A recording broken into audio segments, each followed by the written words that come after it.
தயிர் பச்சடி, mushroom pepper fry, சுட சுட பிரியாணி. இது என்னது பிரியாணி? இது வெஜிடபிள் பிரியாணி. பாட் சமையல்னா சூப்பராக இருக்கும் இல்லையா? எப்போவுமே ரசம் சாம்பார் எப்படி தானே சாப்பிட்றோம், அதனால் இன்றைக்கி 1 பாட் மீல்.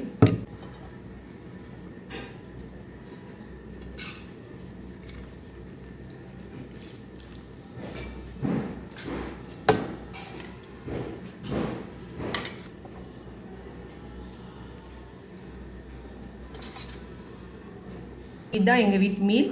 பிரியாணி ரொம்ப பிடிக்கும், பிடிக்காதுன்னு சொல்லவே மாட்டீங்க யாருமே. எனக்கும் அதே மாதிரி தான். மஷ்ரூம் பெப்பர் ஃப்ரை பண்ணியிருக்கேன், சாப்பிட்டு பார்க்கலாம். ரொம்ப நல்லாயிருக்கும். பிரியாணி டேஸ்ட் எப்படி இருக்குன்னு பார்க்கலாம்.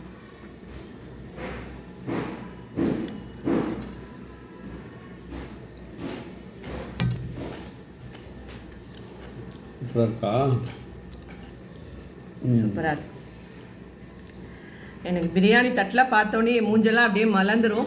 சும்மாவே நல்லா சிரிப்பேன். இந்த பிரியாணி வந்துருச்சுன்னா அவ்வளோதான். ரொம்ப அன்றைக்கி ஃபுல்லாக என்ஜாய் பண்ணி சாப்பிட போகிறேன். வேறு எதுவுமே கிடையாது, மட்டும்தான். தேங்க்யூ. சாப்பிட்லாமாங்க?